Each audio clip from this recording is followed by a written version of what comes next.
started. So welcome everyone to this incredible panel we have about relationship management, how to work with brands and PR. I'm Brian Underwood, the beauty director of Oh, the Oprah magazine and the director of beauty partnerships here at Glam Hive. And we have an incredible group of professionals to take us through this topic today. And before I introduce them all, I just want to go through a few quick housekeeping notes. One, the panel is being recorded, so you can access this after the summit is over at the end of today. And we want to say a big thanks to our presenting sponsor, Mary Kay. And as always, please use the chat function to ask any questions. We're going to try our best to get to some audience questions at the end, but we have a lot to get to in not so much time. So without further ado, I'd like to take this opportunity to introduce our four panelists. First up is makeup artist Frank Guyton, who is based here in New York. Hi, Frank. His work spans editorial, television, celebrity, red carpet. His work has appeared in some of the best publications out there: Harper's Bazaar, Allure, V, Essence, and of course, we've done some stuff at Oh, the Oprah magazine. Frank, nice to see you. Thank you for having me. Yeah, thanks so much for being here. On the West Coast, joining us from LA is the incredible Andrew Fitzsimons, who works with people so famous that they only go by one name. So Adele, Kim, Courtney, Chloe, I think everyone gets the picture. His work's also been featured in top publications like Vogue, Elle, Bazaar, Marie Claire, Numero, and L'Officiel. And he actually just launched a branded line of products with Primark. Andrew, welcome. Thank you so much. Hi, thank you so much. Okay, so I'm just holding it for Cher next. Cher's next. Sharon Madonna, and you've completed exactly. your collection. Nice to be here.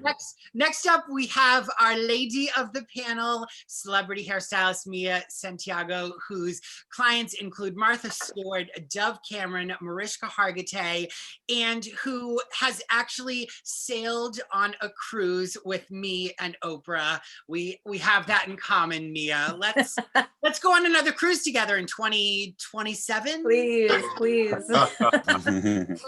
Who knows? Awesome.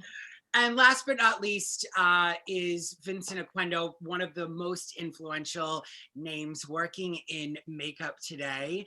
His red carpet clients include Lily Collins, Janelle Monáe, Bella Hadid, Karlie Kloss, Diane Kruger.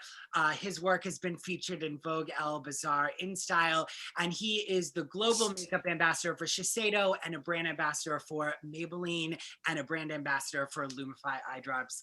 Vincent, welcome. Hi. Thanks so much for joining us all the way from Australia. Thanks for having me. Is it actually tomorrow there? Like where are we? It is. It is. It is. It's Sunday. It's Sunday morning. So this is a little preview for you, for all of us. Yeah. So, and I'm sorry, I forgot to mention, Mia has a few little partnerships herself. She is a global educator for Shu Uemura Art of Hair and a brand ambassador for Fat Boy Hair. Mia, sorry, I forgot, which that's apropos of today's. So let's start. Vincent, I'm gonna kick this off with you. You have some partnerships with some really big brands. What do you think, in your opinion, makes for a strong, mutually beneficial partnership between an artist and a brand?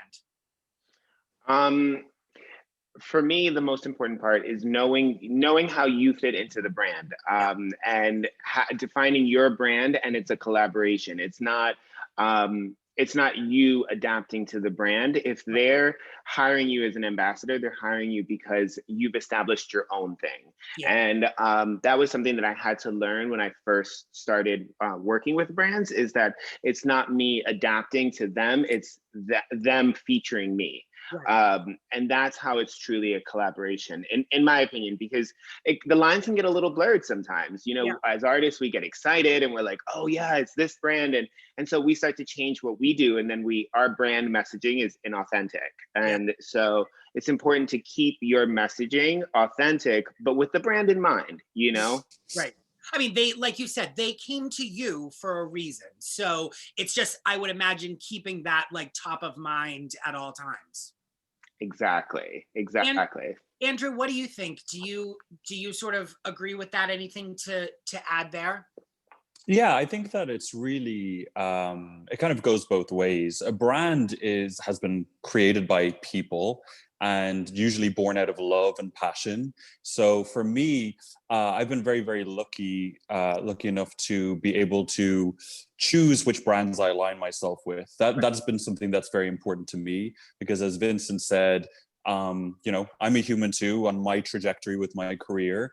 And personally, I want everything to be authentic to me. I want to be able to enjoy every day of my job as an artist, Yeah. but also as an educator and communicator. So it's really, really important for me. And I think that people can really, really tell when something is authentic and not. So it's the starting point for me is really figuring out whether I align with the brand, I align with the brand's ethos. And then secondary to that, I think it's definitely to do with, as Vincent said, trying to figure out your place. How am I able to use my expertise, my taste, my skill, in order to educate people on, for me, it's hair products, usually hair products and hair tools, to make women and men's life easier in terms of beauty.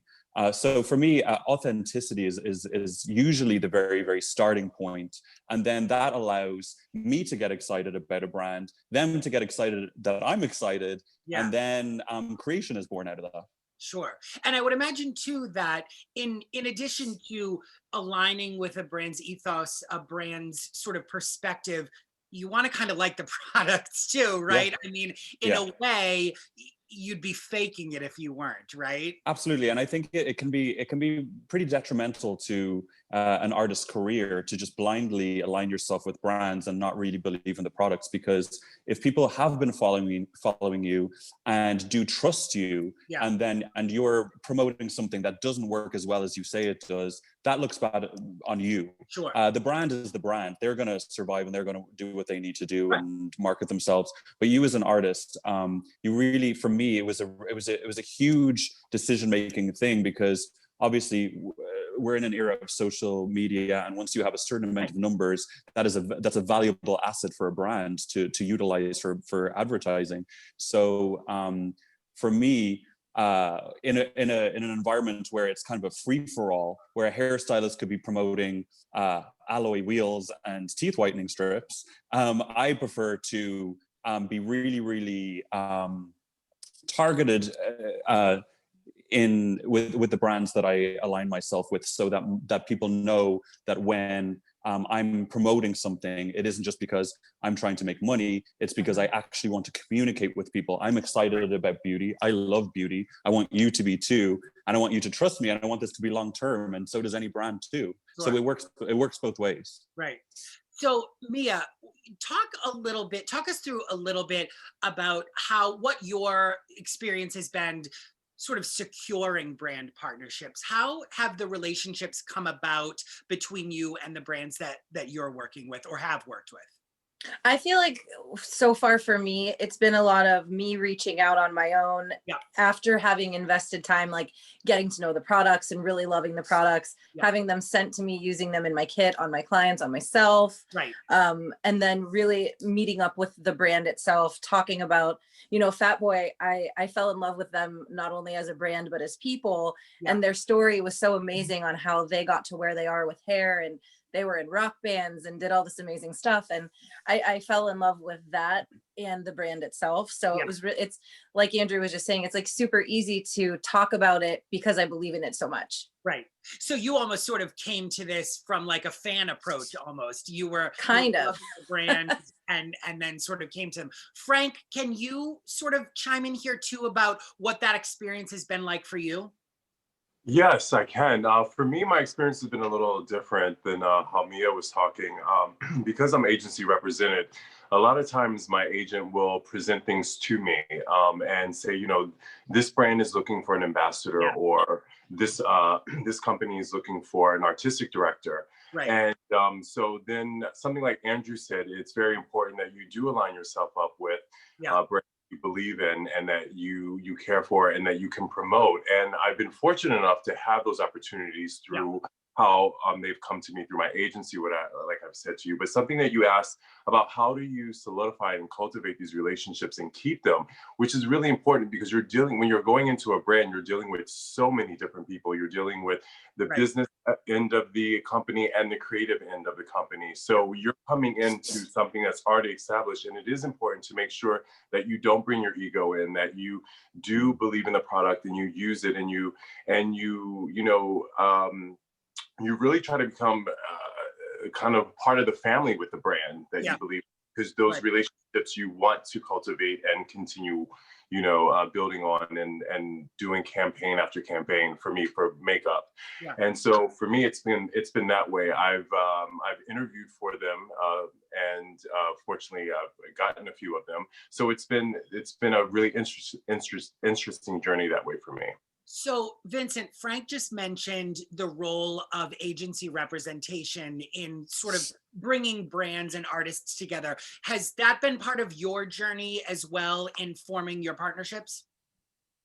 Yes, definitely. It's a little bit of both, right? Because for me, it's my agent is it's like a roommate. Like you have to do 50% of the work. They can get you the call. You got to keep yourself there, essentially. And with my Maybelline partnership, that was the case. They set up a meeting, but we'd had a pre-existing relationship already from one-offs and just from working in the business and from Fashion Week. So it wasn't completely unfamiliar, but for me, they set up the appointments and they handled all the paperwork and things. But yes, in a way, yeah. Yeah. Mia, I saw you nodding there for a second while Vincent was speaking. Do you agree? It's sort of like a 50-50 pull here, right? Absolutely. And I mean, my agencies are great. I have one in LA and one in New York too. And I feel like I work with them on so many different things, and they get different brands to send me things too, so that I'm able to try them out. So it's not just it's always refreshing my kit and replenishing my stock and things like that, so that I get to know different brands too. So that's really awesome. Yeah. Andrew, I wanted to pivot a little bit to talk to you specifically about your relationship with Primark. This is an interesting partnership because your name is right there on the bottle. Yeah. This is really all about you. So can you talk about how that partnership came about and what that journey's been like for you so far? Yeah, Primark is a department store that originated in Ireland, as I did, and I grew up. Yeah, exactly. We're one of the same. And I grew up with Primark. In Ireland, it's called Pennies, and in the rest of the world, it's called Primark. And it had a very similar evolution to me, because when I just remember being a kid, and it was a very, very conventional department store. It was towels. Yeah. There was an underwear section, there was a sweats section, and that was about it. And it kind of it started off very Irish and very local, as did I. And I left Ireland when I was 16. I left school when I was 13 and left Ireland for Paris when I was 16 to work in fashion. And after I left Ireland, I started evolving, and so did Primark. And when I moved to New York then, and now LA, and I went back to Ireland about maybe 4 years ago, and I was kind of bouncing around Europe, and there was a Primark. It was like Starbucks. There was just a Primark on every block in Europe, in every city, in Paris, in Barcelona, in Madrid, in everywhere. And I was just so proud that something from when you're from a small island, right, anything, if you get any attention, it's huge news. You're presidential. And so it was really interesting. And then somehow maybe 3 years ago, Primark reached out to my European manager and kind of wanted to have some discussions about us working together in some way. And it evolved from just discussions about maybe helping them develop a line, or we didn't know what it would be, to me realizing that this was a full circle moment. And coming from a small island and coming from a council estate, working class family, very, very proud of that, hardworking family. being able to come back to Ireland after traveling the whole world and gaining all of this experience and expertise, and knowing that my people, the people that I grew up with, the girls on my street, that don't have extra money, and the moms that don't have extra money, who spend it all on their family, can go to Primark and buy hair products that they just never thought they would be able to afford. I was able to, it hasn't really been done, and I don't really know why. Some things are really exclusive until someone blows down the doors. And for me, I really wanted to create a luxury capsule collection of products that were red carpet worthy, that I use on my clients that are on red carpets and then seen all around the world, and know that my mom can run down to the store and buy it, or her neighbor can, or all the girls that want to emulate the hairstyles that I create. So it was really the fact that my name is on every bottle. I designed all the packaging. I designed every formula, really down to the scent, down to nuts, soup to nuts. everything.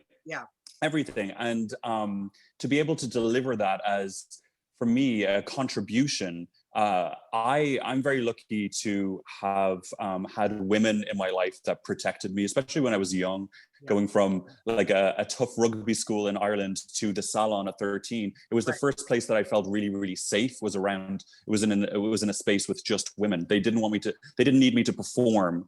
So they just wanted me to be me for the first time. So I always knew, I made an agreement with myself that on my journey in the beauty industry, I would only add to women. I wouldn't take away, and I wouldn't take advantage of women for my own benefit under any circumstances. So for me to build a brand, I knew that it had to be inclusive. And to me, inclusive means that everyone can also afford it. To me, there's no point making a range where we have every hair type or every foundation and everything is $50. You know, you're excluding a lot of people. So for me, my products start at €2.50, which is, I think, the equivalent of like $3 or $4 dollars to open up the beauty community to more people. So yeah, I'm very, very, very proud of my my collection with Primark. And suddenly Primarks are here now too. I went back to my mall that I grew up in, and there's a Primark. It's the fastest growing department store in the world, where other department stores are kind of trying to recalibrate now. We just opened one in Florida. They're all over the East Coast. So yeah, the States is next. That's great. Vincent, you talked about, having a personal connection to a brand. And I remember you and I meeting during Lumify Desk Sides, and you talking about how this was a product that you had used just in your kit as like a little makeup artist sort of secret. And now you're working with them. And so I'm just curious, how do you find it a challenge to balance your personal artistry with conveying a specific message? And does it help when you have that like real strong connection to a brand and a product? I don't necessarily find it difficult to connect the two. I think for me, I mean, coming up as a makeup artist, one of the first things that let's just speak about Lumify. Speaking about Lumify, eye drops were, one of those things that I just always sort of kept in my kit. And for a long time, it was always like the minty drops, or the ones that burned, or the ones that had dye in it, or, it was always constantly, it was one of those constant struggles. And I've found at this stage in the game, it's those things that make my life simple are the things that I feel the best about. The things that work and are accessible are some of those things that that really hit and that really resonate with people that follow me and people that love the kind of looks that I do. And the looks can be really simple, but when you do small things to make yourself look and feel your best, it just changes everything. It's like wearing the right kind of underwear, it's like mind blowing. You think like, what have I been doing this whole time? And so it's all those like, and I've been in my artistry, I'm really adamant about skincare and feeling your best with or without any makeup. And I think that's really sort of, it holds true, and that's really my brand messaging. And whatever you put on is kind of like your mood that day, and it just celebrates you, and it doesn't necessarily have to be super expensive, super luxe. And that's why, in terms of my partnerships, I'm really proud to work with Maybelline as well, because, you know, it's really accessible. And when I was just starting out, I didn't really have the money to have the big fabulous kit that I have now. It was something that I had to sort of grow and accrue over time. But I had, growing up in Queens, at the time that I grew up, there weren't a lot of brands that had my color, and Maybelline was one of those brands that had a color for me. And so I was able to go to the drugstore and pick it up, which was really, it was mind blowing to me. And so it is kind of, to tie in with what Andrew was saying, it is kind of a full circle moment where we get to sort of be the authority and create and contribute to these brands that were part of our upbringing. So it's kind of a way to pay it back to the community that brought us up. And so I think in terms of my brand messaging and tying in these products and what I do, it's pretty easy because it's pretty authentic. So I think you bring up an incredible point. And Frank, I want to talk to you about this. As a person of color, a brand ambassadorship is sometimes the face of a brand. And I think we're at a point where the beauty industry is realizing that we need more different kinds of faces as parts of brands. Does that factor into how you choose to work with a brand or sometimes not work with a brand? Frank, I think you're muted.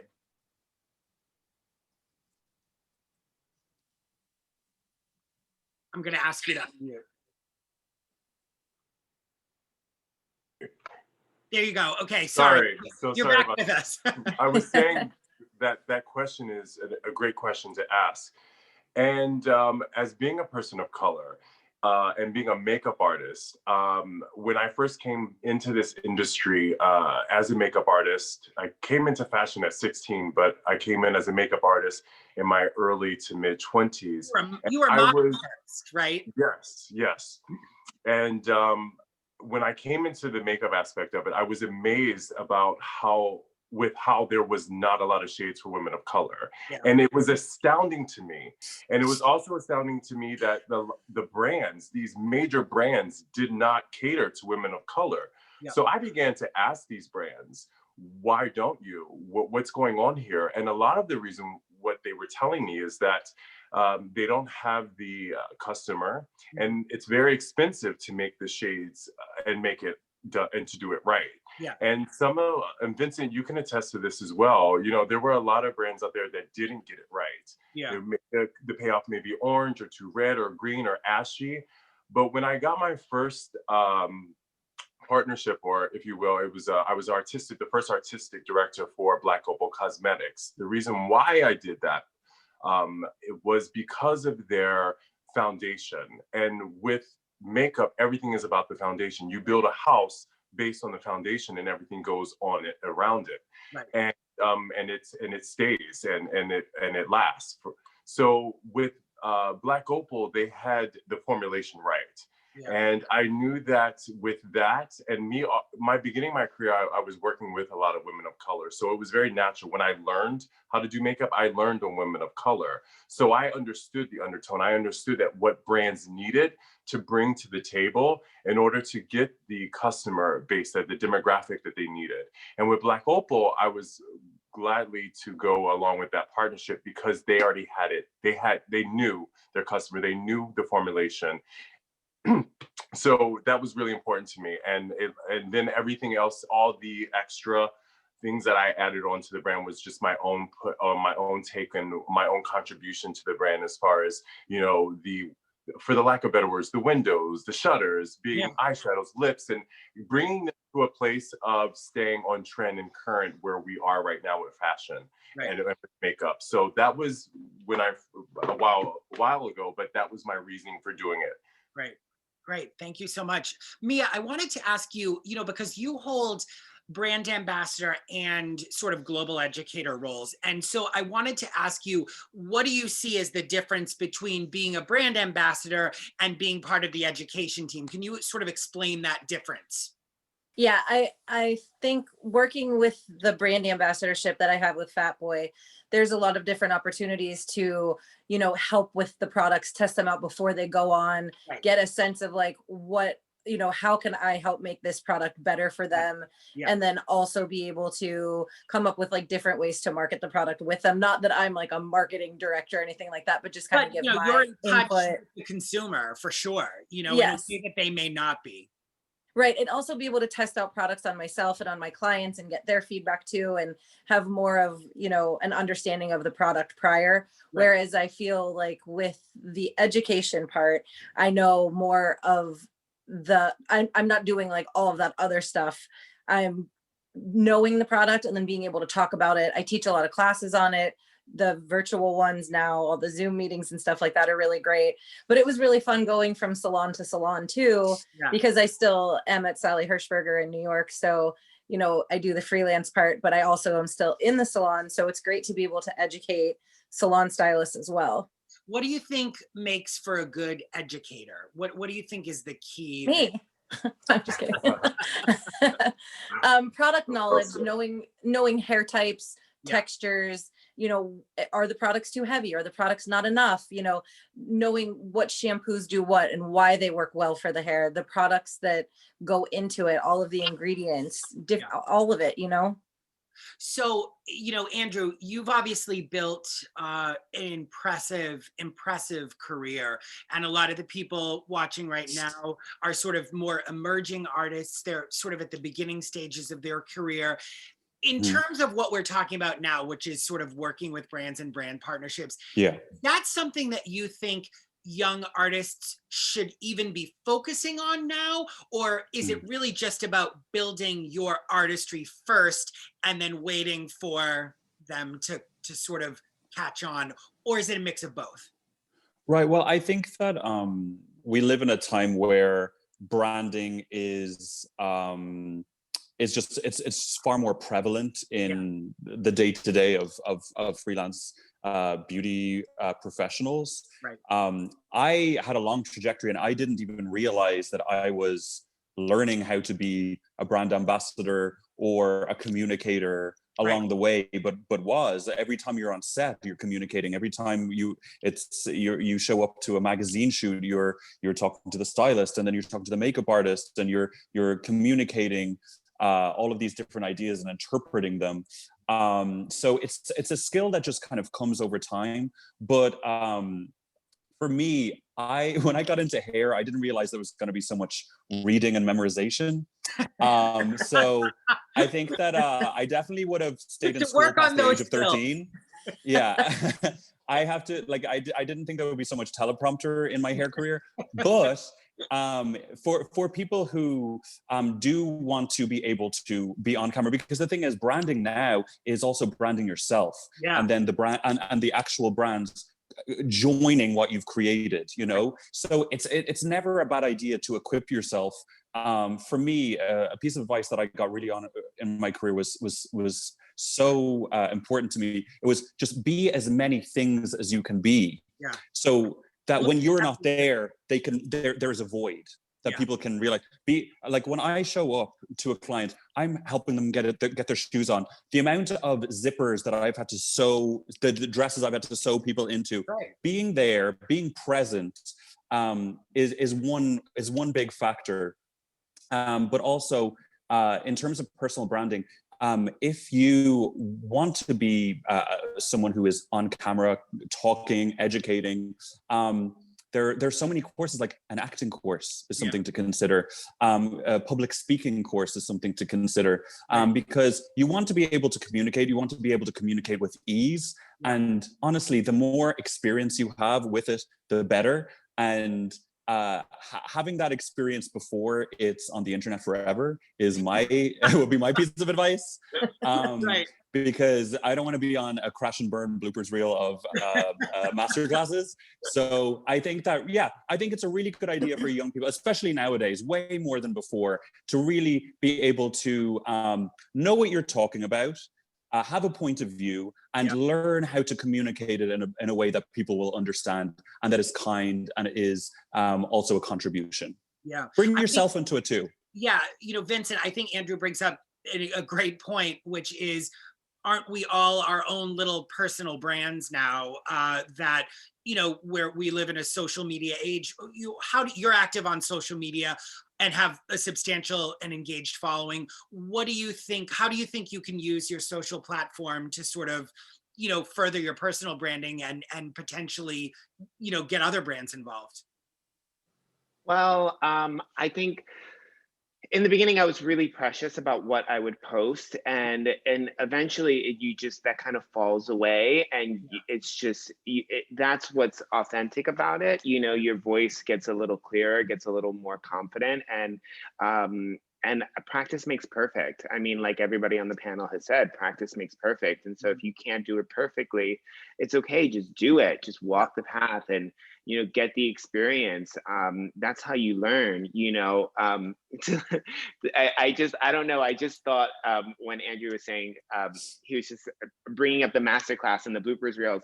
I've made a fool of myself plenty of times. Like I just a few years ago, I was in front of a giant audience at Sally Beauty, and my teleprompter stopped working, and I just had to fill 60 minutes on stage in front of 150 people, and the bottom really dropped out. Yeah, honey, Did you break into the national anthem, Whitney style? It felt like my stand-up special. I was like doing that. I want to see that. That's the masterclass I want to see.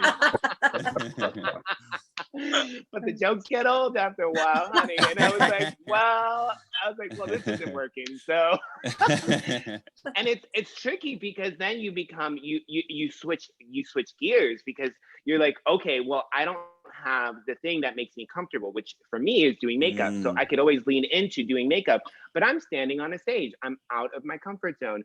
And so like preparing for work, right?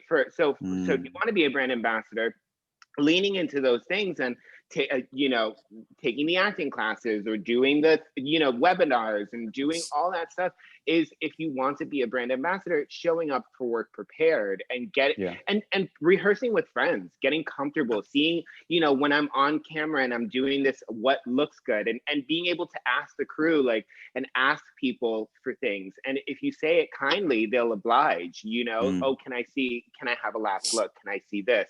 Is it okay if we move the light here? And, because you're the expert, and if you ask politely, that's fine. Right. So Mia, speaking of stages and audiences, we sailed together on 4 Oprah Girls Getaway cruises where we did ambush makeovers on the ship, and we sort of presented those to audiences of hundreds of women. And I think at the time you admitted this was new for you. How did you sort of deal with that and sort of that part of branding yourself and exploring new sides of yourself as an artist and as a career person? Those cruises were amazing, by the way. We had so much fun, and we would rehearse what we would talk about on stage with sitting in the cafeteria or bloopers. What's that? There were some bloopers. I mean, there was a lot of bloopers on that one, but we had such a good time, and we would go over everything and talk everything through beforehand, which was amazing. And getting up on stage and talking in front of 500 people like that was intimidating at first, of course, because what if I freeze? What if I do this? What if I trip? What if I fall? What if I don't have the right clothes? You go through all of these things.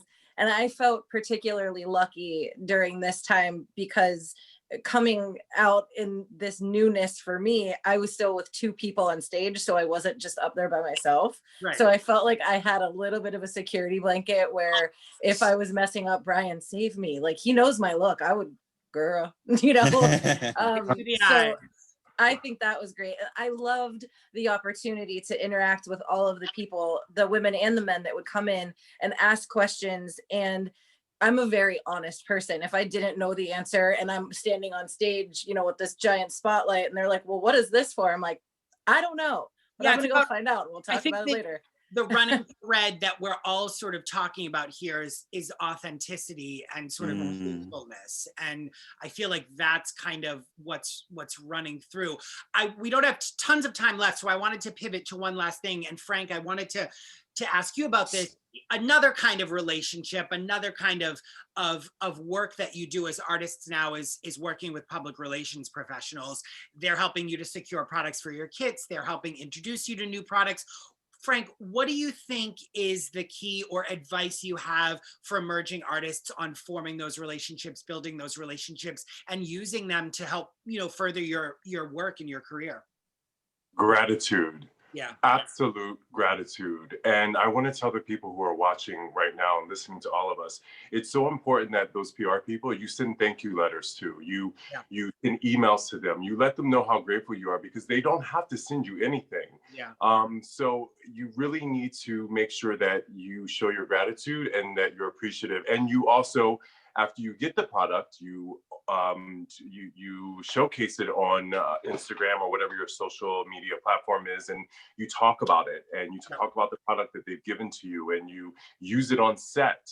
For me, it's makeup. So, you know, I'm using the brushes, I'm talking about them, why they're great versus other brands, or why this particular cosmetic line, these eyeshadows have better payoff. Like, people and consumers watching want to hear these things. So PR people, they really need that. They need it just as much as you need from them. Yeah. That's why they're giving it to you. So it's important to you know, find out who these PR people are for the brands or the companies that represent them, and start just sending out emails and asking for product. And once they give them to you, you know, show your appreciation by sending thank you cards or some bouquet of flowers or something.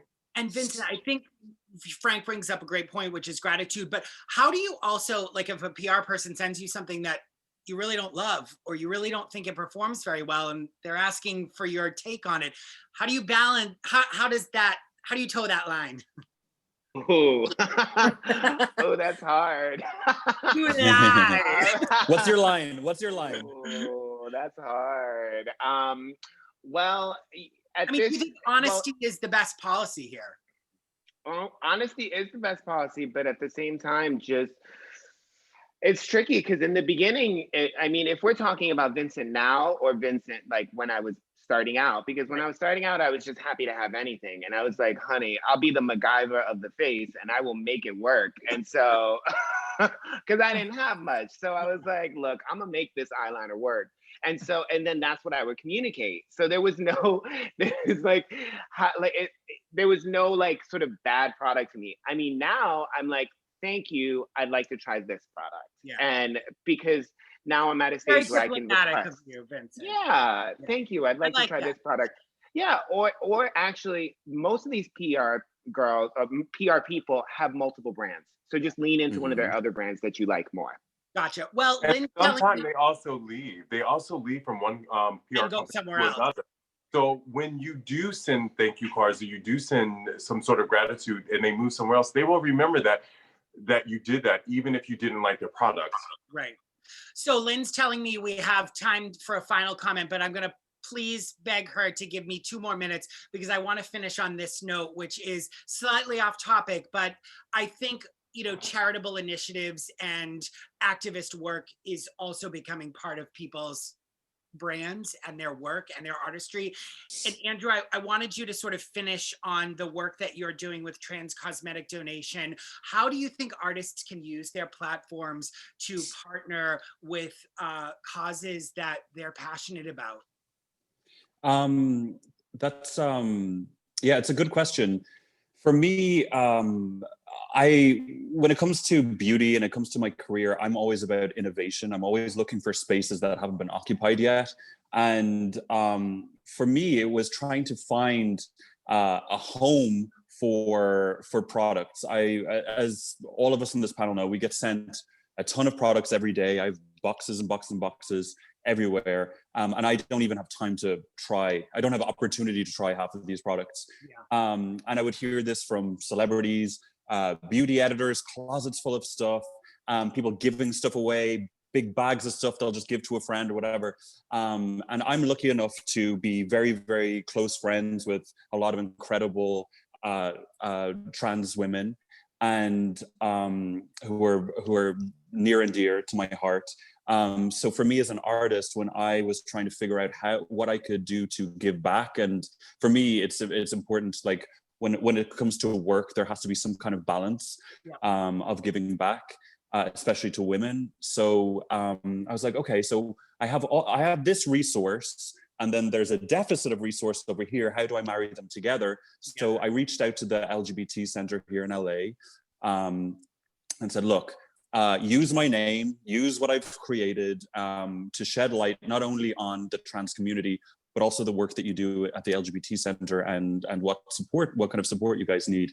And we launched on my 30th birthday 3 years ago now, the Trans Cosmetic Donation Program, which then moved over to the Trans Wellness Center, which opened over 2 years ago, and is now a resource where the beauty community can come together, pool our resources, and perform an act of giving, which not only is beneficial to us, we get to get rid of the stuff that we don't need and not throw it out, and it goes to a great place, but also in doing that, we're saying to the trans and gender non-conforming community, hi, we're the beauty industry, and we see you and we value you, and we're here.